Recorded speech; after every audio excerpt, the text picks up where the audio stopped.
Avanzamos. El texto que nos queda es el texto de Gilberto Simoes, médico psicoanalista, si no me equivoco es brasilero, pero se formó y trabajó acá en la Argentina. Y el título de la clase de él se llama Una nueva clínica psicoanalítica, consejos al médico hoy. ¿Por qué se llama así? Igual hoy para mí está más actual que nunca. ¿Por qué? Porque él dice, Freud trabajaba hace 100 años, ¿sí? Inventó este método con estas reglas y estos consejos. ¿Qué pasa 100 años después? ¿Esto sigue vigente? ¿Las nuevas patologías sirven? ¿Este método que él inventó? ¿Se pueden seguir las reglas al pie de la letra? ¿Los consejos que dio siguen vigentes hoy en día? ¿Qué pasa con estas patologías que quizás Freud no había descubierto o no había tratado? ¿Qué es lo que tiene que cambiar? Tiene que cambiar el método, tiene que cambiar la forma de trabajar del analista. ¿Es posible trabajar como trabajaba Freud hace 100 años hoy en día? Y lo que él va a decir a lo largo del texto es que, por supuesto que la época cambió, cambió la realidad, cambió la cultura, hay un montón de patologías que se fueron descubriendo después. Pero no por eso el método o lo esencial del método tiene que cambiar. Él va a decir que para él todas las reglas y los consejos que Freud daba apuntaban todas a sostener la atención parejamente flotante y a tratar de evadir o de solucionar las resistencias que pudieran aparecer del paciente, porque él piensa que la atención parejamente flotante es el núcleo duro del método analítico, ¿sí? Que es lo esencial y que es lo que lo diferencia de cualquier otro método. La escucha psicoanalítica es particular y no es comparable con ninguna otra escucha, ¿sí? Pero él va a tomar algunos puntos de estos cambios que les vengo diciendo. Yo les decía, está más actual que nunca porque la verdad es que la realidad con la pandemia cambió para todo el mundo, incluso para los tratamientos psicoanalíticos, ¿sí? Se cerraron los consultorios, muchos tratamientos tuvieron que pasar a modalidad virtual o telefónica. Algunos pacientes no pudieron sostenerlo de esa forma y decidieron resignar el tratamiento. Aparecieron nuevos pacientes. Pacientes, por ejemplo, a mí me ha pasado, yo tengo pacientes que no los conozco personalmente, ¿sí? Es raro. Este, hablamos por teléfono, hacemos videollamada, pero no le conozco cara a cara, lo cual quizás en algún momento habrá sido impensado, ¿sí? También me pasó, hablo de mí, digo, no por ser autorreferencial, sino porque puedo dar el ejemplo de lo que efectivamente pasó, ¿no? Muchos pacientes también no pudieron seguir con el tratamiento porque no tenían un espacio propio en la casa para hablar tranquilos, ¿sí? No es lo mismo, obviamente, ir a un consultorio y estar nosotros dos solos que una persona que quizás vive con la familia y no tiene un espacio propio para hablar, ¿sí? No es lo mismo. Algunos encontraron la forma de en algún horario coordinar que no sé, el padre o la madre se vaya con los chicos chiquitos a otro lado y él pudiera o ella pudiera tener su espacio. Otros se van al auto a hablar. eh, o a algún otro lugar. Algunos se encierran en el baño, lo cual no es aconsejable porque igual siempre alguno interrumpe, igual se escucha. Me ha pasado una paciente que al principio sí hacíamos videollamada y todo el tiempo le aparecía alguien que le golpeaba la puerta y interrumpía, y ella también había cosas que no podía contar porque no quería que la escuchen todos. Entonces la verdad es que nos vimos afectados y tuvimos que darle una vuelta para poder sostener los tratamientos. Y tiene que ver un poco con lo que plantea el autor de esta clase, ¿no? Eh, ¿Qué pasa con la situación que ha cambiado? ¿Cómo hacemos para sostener ese método analítico? Otro de los puntos más interesantes que toca es el tema del tiempo y del dinero. Yo les contaba que Freud trabajaba todos los días y que la mayoría de los pacientes los veía todos los días, ¿sí? 45 minutos o una hora por día. Bueno, eso hoy en día, incluso antes de la pandemia, no existe. Los tiempos son otros, la vida ha cambiado, la realidad ha cambiado. Y los pacientes no vienen todos los días, por supuesto que no. En general es una vez por semana. Alguno que otro que pueda llegar a necesitarlo, quizás lo vemos 2 o 3 veces por semana, pero verlo todos los días no existe. También nos hemos tenido que adaptar a los tiempos de cada uno. Por más que uno le asigne un día y un horario a un paciente, es probable que la misma realidad o la vida de ese paciente haga que uno tenga que cambiar el horario.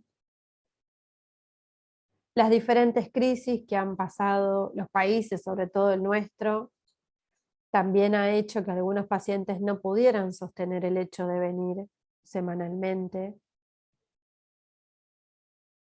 por una cuestión de dinero, entonces quizás se arregló que vengan cada 15 días. Eso también pasó mucho. Que en vez de venir una vez por semana, vinieran cada 15. Y todo esto es lo que plantea el autor de, por más que haya todos estos cambios y por más que el analista tenga que buscar la forma de que el paciente no se quede sin tratamiento, uno tiene que adaptarse. Pero no por eso vamos a dejar de hacer psicoanálisis, ¿sí? Las reglas igual están. La escucha parejamente flotante está, la asociación libre está y es fundamental, y por supuesto la neutralidad y la abstinencia. Que cambie la situación, que cambie la realidad. Otra cosa que dice el autor es, quizás también otra cosa que cambió, han cambiado analistas y pacientes, la realidad se niega menos hoy día, dice. Esto no significa que no aparezcan resistencias, ¿sí? Porque como lo vamos a ver más adelante, la resistencia siempre va a salir al paso, siempre va a aparecer, y es algo inconsciente, ¿sí? No es que el paciente venga a resistirse, que lo haga a propósito, por supuesto que no. Pero no olvidemos que estamos trabajando con lo reprimido, ¿sí? Y que por algo se reprimió. Entonces es lógico que va a costar que salga. Si bien, por un lado, uno siempre escucha y dice que lo reprimido puja por salir, también están las resistencias, ¿sí? No va a salir tan fácil, porque por algo se reprimió eso, ¿sí? Pero lo fundamental de todo esto es que por más que cambien los tiempos, la realidad, la situación económica, la situación social, cultural, el analista, el paciente, cambie lo que cambie, lo fundamental del método para hablar de psicoanálisis no cambia, ¿sí? Las reglas que propuso Freud siguen vigentes. Quizás cada analista a su estilo. Otra cosa que él plantea es, bueno, como Freud fue el que inventó y creó todo esto, después se fueron como armando como escuelitas, algunas más fundamentalistas que otras, entonces eran como muy rígidas en, bueno, esto tiene que ser así, tal cual lo dijo Freud. Freud dio estas reglas y estos consejos, seguimos todo al pie de la letra. Pero el autor lo que va a decir es, las reglas sí, pero los consejos mismo Freud dice, son consejos, ¿sí? Esto es la forma que a mí me parece que es mejor de trabajar, pero cada analista le va a poner su impronta. Por eso antes les mencionaba, la regla de la asociación libre hay que decirla siempre sí o sí, pero cada analista va a encontrar su forma de decirlo, ¿sí? Al principio uno lo dice muy acartonado porque lo tiene como estudiado así, y entre los nervios de recién empezar y de los primeros pacientes y de que uno no se quiere olvidar de mencionarla, sale como medio acartonado. Pero después uno va encontrando, además, por supuesto, uno al no tener experiencia, todavía no sabe cuál es su estilo de escucha, cuál es su estilo de comunicarse con el paciente. Pero una vez que uno encuentra su estilo, digo estilo, algunos analistas quizás utilizan más el humor, algunos hablan más, otros hablan menos, eso también es algo importante, ¿sí? Las escuelas más ortodoxas, para el psicoanálisis no había que hablar, solo el paciente era el que hablaba y el analista está como ese cliché, no sé si tanto hoy en día, pero hace unos años estaba como ese cliché de el psicoanalista no habla, solo hace gestos o solo dice "Ujú", y listo, o solo pregunta y a usted qué le parece. Y la verdad es que no es así, no es así. Cada uno tiene su estilo, ¿sí? Lo importante ¿Por qué el analista no habla tanto? Por esto que les digo siempre, el que tiene el saber es el paciente, entonces nosotros, ¿qué es lo que vamos a tener que decir ahí? Nada, lo tenemos que escuchar, en todo caso lo vamos acompañando en ese camino a que hable. Por supuesto le podemos hacer alguna pregunta que amplíe qué quiso decir, que asocie, o quién es fulanito que lo mencionó varias veces. Eso no quiere decir que no hablemos, ¿sí? Pero el saber está del lado del paciente. Eso es lo que quiero que quede claro. Y es un saber inconsciente, ¿sí? Por eso la regla de la asociación libre.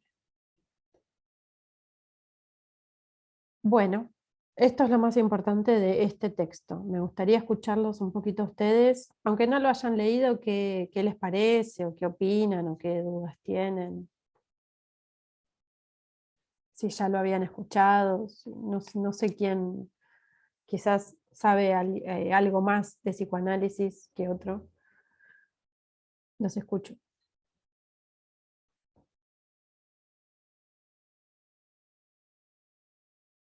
Nadie, anímense, pregunten. ¿Se entendió todo? Profe, Sí, sí. dale. No, yo quería comentar que algo que he visto ahora justo por pandemia y cómo cambian las situaciones, que muchos de mis compañeros, de mis amigos, perdón, que hacen terapia, que por ahí no hacen terapia psicoanalíticamente, o sea, no psicoanálisis, eh, Me tocaron el tema. Suele pasar. perdón, cosas de que estamos acá. No pasa nada. Eh, de que justamente por ahí que tienen psicólogos más conductuales o por ahí, se encuentran también en esta de llamarse por teléfono, que eso es muy psicoanalítico porque justamente no se ven los gestos, no se ven las caras, por ahí ni se conocen con el psicólogo y está bueno pensarlo de que Freud ya un poco de esto hablaba y un poco nos llevó a esto porque el hecho de que ahora de que o no se conozcan o que hablen por teléfono es mucho como el diván, porque en sí no ves los gestos de la cara del otro, no ves cuando se pone nervioso o muchas cosas que por ahí eh, ellos dicen o se pierden o no, por ahí llegas hasta a ganar cosas cuando hablas y no ves los gestos del otro o cuando, bueno, el otro no ve también tus gestos, ¿no? Nada, eso quería decir. Sí, totalmente. Sí, sí, hay muchos pacientes que prefieren el llamado telefónico sin la cámara, ¿no? Sí, cada uno, por eso quizás a ustedes les parece hincha que todo el tiempo estemos diciendo es el caso por caso, pero realmente uno se acomoda a lo que el paciente necesita y para lo que el paciente sea más cómodo. Realmente quizás a mí en particular, estar hablando por teléfono sin verlo me resulta extraño. Yo prefiero ver la cara, porque para mí los gestos dicen mucho, o aunque no haga ningún gesto. Pero es raro estar escuchando 40 minutos a alguien sin verlo. Yo me distraigo más, yo. Pero bueno, quizás a otro analista no le pasa eso. Y si el paciente se siente más cómodo con el llamado y no con el video, no pasa nada. Pero bueno, es un poco esto, nos hemos tenido que ir adaptando a lo largo de los años y con la pandemia nos tuvimos que adaptar a full. Todo el primer tiempo, además, todas las, no sé si patologías nuevas, pero mucha angustia que quizás antes no se veía tan seguido o en todos los pacientes juntos. ¿Sí? Duelos que no se han podido hacer, mucha gente que ha dejado de ver a sus amigos o a sus parientes o a sus abuelos, las pérdidas que hubo, y que el hecho de no poder hacer un velatorio, el hecho de tener a alguien internado y no poder pasar a verlo, eso, bueno, además está decirlo que es horrible y que angustió a todo el mundo, a todo el mundo. Entonces también tuvimos que adaptarnos a eso, ¿sí? Pero bueno, no me quiero poner con estos temas medio feos. ¿Alguien más quiere hacer algún comentario o alguna pregunta? Más que nada, profe, comparto en relación a esto del ortodoxo y de volver a cierta cuestión que antes estaba más como, no sé, esta cuestión también creo que es la cañana, también de estar en silencio, de absoluto silencio. Yo, por ejemplo, hace más o menos un año arranqué terapia con una nueva psicoanalista, con una psicóloga que tiene una perspectiva de psicoanalista, eh, habla bastante ella, y la verdad que a veces llegaba casi y decía como, ay, está trabajando mal porque habla mucho, porque esta cuestión de escuchar, y al final con ella estoy avanzando en abordar ciertas angustias mucho más que con la otra terapia, que también una persona muy, digamos, con una transferencia positiva conmigo y demás, pero que era muy callada, pero cuando la conocí a esta nueva profesional dije, ay, habla demasiado, y al final en realidad me sigue aportando, o sea, como una de esas cosas que nos quedan como que la técnica es así y no así, y al final también un poco se ve que ella lo aplica porque estoy yo ahí, o no sé, qué se genera entre ella y yo. Andás a ver si trabaja de la misma manera con vos que con otro. Ahí la transferencia, que ya lo vamos a ver, pero tiene que ver con esto de la relación entre paciente y analista, es muy particular y muy singular también. Quizás ese analista te habla a vos mucho y con otro se queda más en silencio. No, hay que romper con esto de que si habla no es psicoanalista, o si es psicoanalista no habla, como ese prejuicio que hay. Sí, tal cual, lo que decís vos. Cuando vino Lacan, también Lacan tenía mucho esto de cortar la sesión quizás a los 10 minutos. Y entonces todos los lacanianos siguieron esa línea y el paciente contaba un sueño, bueno, listo, chau, se cortó, la semana que viene seguimos. Es un poco como chocante. Uno lo puede hacer alguna vez, que está bueno para que, a ver, ¿cuál es el sentido de eso? Que el paciente se quede pensando lo que acaba de decir, que por ahí es una bomba. En ese sentido, sí, se puede cortar la sesión para que el paciente se vaya y se quede pensando y trabaje en eso.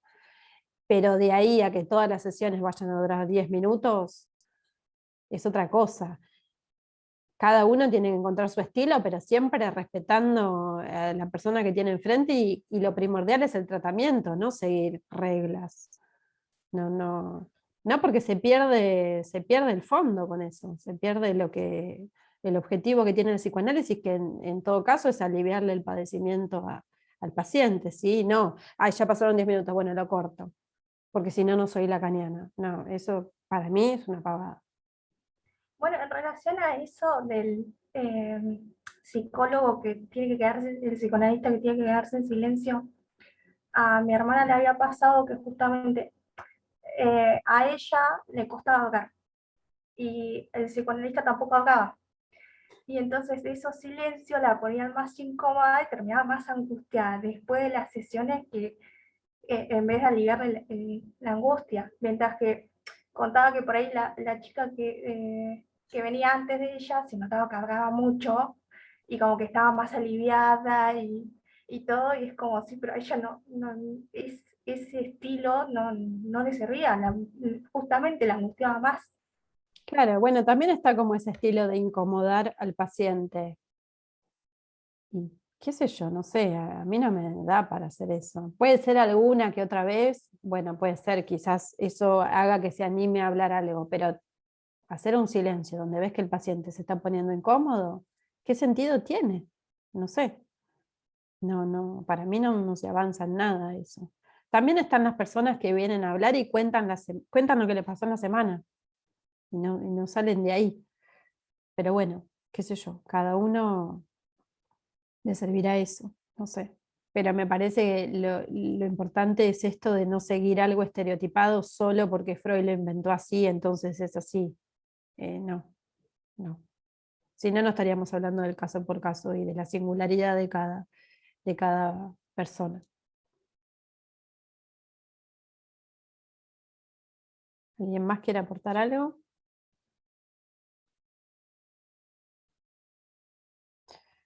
Bueno, estuvo buena la clase así, más interactiva. Se hace más ameno y más llevadero. Bueno, los espero 14:30 para el práctico B. Listo, hasta luego.